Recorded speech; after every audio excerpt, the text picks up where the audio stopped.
हा नमस्कार. नमस्कार. आपल्याला आधी काय काय त्रास होत होता? नमस्कार, मी अर्चना सोमण भागवत.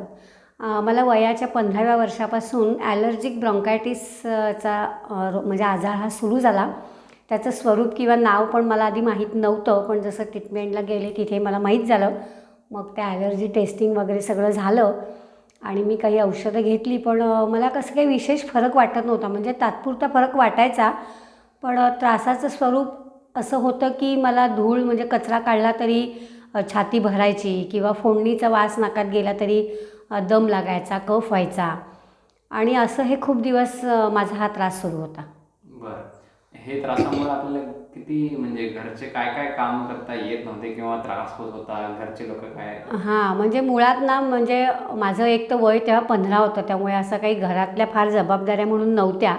पण तरीसुद्धा कोळथरं म्हणजे खेडेगाव माझं माहेर आहे, त्यामुळे तिथे धुळीचा संबंध येणार नाही असं होतच नव्हतं. आणि मग नेहमी म्हणजे अशी सतत मलूल असायचे किंवा धडाडीने मला कुठलंही काम करता यायचं नाही, स्वयंपाकात मदत करता यायची नाही किंवा मग मी थोडंसं ओव्हर प्रोटेक्टेड बाळ असावं असं ते थोडक्यात झालं. आणि मग कुठेतरी असं लक्षात यायचं की मी थोडासा चेष्टेचा पण विषय होते की हां, ही काय नाजूकच आहे, ही काहीच करू शकत नाही. असं हे साधारण म्हणजे 15व्या वर्षापासून अगदी 22-23 वर्षापर्यंत माझं सुरू होतं. आणि मग ह्याचा माझ्यावरती खरं म्हणजे मानसिक परिणामसुद्धा जास्त झाला. म्हणजे मला काही सतत पंप घ्यायला लागतं असं काही नव्हतं. पण असं लक्षात आलं की मूळ आजार हा 20% होता आणि माझा मानसिक आजार हा 80% होता. मग याच्यानंतर आपण डॉक्टर परांजपेकडे आले, तर डॉक्टर परांजपेने आपल्याला काय औषध किंवा पथ्य सांगितले? हां. तर मी डॉक्टर समीर यांच्याकडे आले आणि मग सगळी हिस्ट्री त्यांनी जाणून घेतली. तेव्हा त्यांच्याही असं लक्षात आलं की मूळ आजाराचं स्वरूप कमी आहे आणि मानसिक मी घाबरल्यामुळे तो जास्त रिकरिंगली वाढतो आहे. त्यामुळे त्यांनी मला म्हणजे अक्षरशः मनोवैज्ञानिकसुद्धा मी त्यांना म्हणेन अशा पद्धतीची ट्रीटमेंट मला आधी त्यांनी सुरू केली. आणि सगळ्यात जास्त त्यांचा भर होता तो पथ्यपाण्यावरती होता.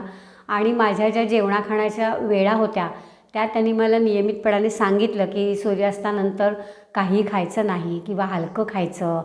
नंतर जे कफ निर्माण करणारे पदार्थ आहेत जे मला खाऊन नाही चालणार होते, तर ते त्यांनी हळूहळू म्हणजे कमी करायला सांगितलं.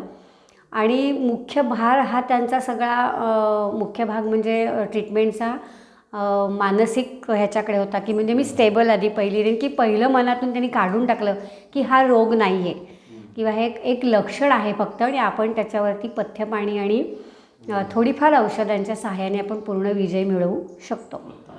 आता हे सर्व चिकित्सा घेतल्यानंतर एकंदरीत आपल्या शरीरामध्ये काय काय बदलाव जाणवतात आपल्याला? हां, तर चिकित्सेचा मुख्य भाग होता म्हणजे एकतर त्यांनी पहिलं माझं पित्ताचं शमन केलं. त्याच्यासाठी त्यांनी जे काही सांगितलं की नुसतं सकाळी उठल्यानंतर 3 वेळा आचमन करायचं पाण्याचं, ते पहिलं त्यांनी माझं पित्त शमन झालं, जोडीला औषधं दिली. नंतर त्यांनी मला बस्तीची ट्रीटमेंट सांगितली जी मी आजही घेत आहे.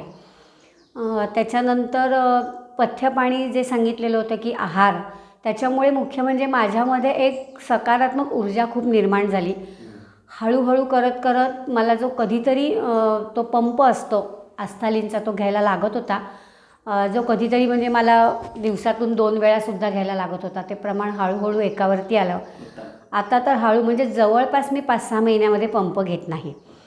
आणि सुरुवातीला असं होतं की पावसामध्ये मला त्रास व्हायचा आणि थंडीत खूप त्रास व्हायचा. तर दरम्यानी म्हणजे तुलनेत फेब्रुवारी ते मेमध्ये मी पूर्ण ओके असायचे.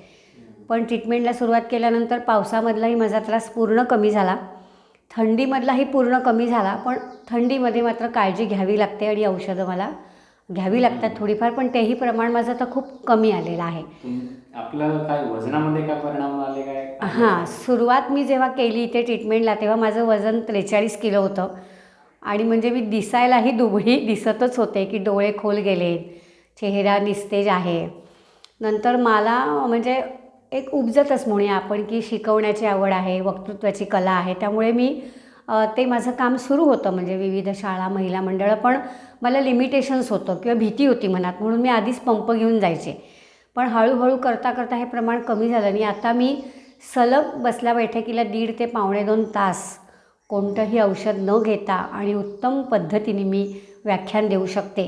हा खूप एक सकारात्मक बदल माझ्यामध्ये झाला आणि मला अतिशय म्हणजे आनंद होतो. म्हणजे मी ऋणी पण आहे खरं तर डॉक्टर समीर वैद्य यांची, की माझं जीवन म्हणजे असं एक निद्रिस्त खरं तर झालेलं होतं, पण त्याला पूर्णपणाने त्यांनी एक तेजाकडे माझा प्रवास त्यांच्या ट्रीटमेंटने सुरू झाला. खूप खूप धन्यवाद. आपलं वजन पण वाढलं असं मला दिसतंय. हो, वजन आता माझं 49 किलो झालेलं आहे. म्हणजे 43 ते 49 हा प्रवास माझा खूप सुखकर नक्की झालेला आहे. खूप खूप धन्यवाद. आपलं अशीच उत्तम उत्तम आरोग्य आपल्याला भेटावं. धन्यवाद.